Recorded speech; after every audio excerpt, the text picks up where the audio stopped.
CPP-NPA, mananatiling banta sa seguridad kahit kakaunti na ang bilang. Mananatiling nakataas ang kalasag ng Philippine National Police sa anumang banta, kasunod ng idineklarang 4 na araw na tigil putukan ng Communist Party of the Philippines New People's Army. Sa pulong balitaan sa Campo Crame, sinabi ni PNP Public Information Office Chief Police Brigadier General Randolph Tuanyo, na nakalatag pa rin ang kanilang security at operational posture. Kasabay ng pagdiriwang ng Pasko at Bagong Taon, tututukan din ng PNP ang mga liblib na lugar kung saan naglulungga ang mga rebelde na magdiriwang ng kanilang ika-57 anibersaryo sa December 26.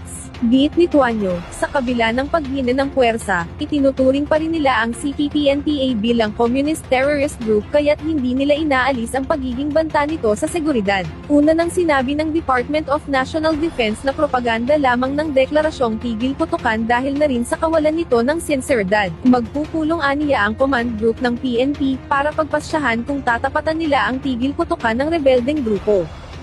Result po ng usapan ng national leadership ng Philippine National Police, nananatili po yung ating security at operational postures, magpapatupad po ng operations against po sa kanila po.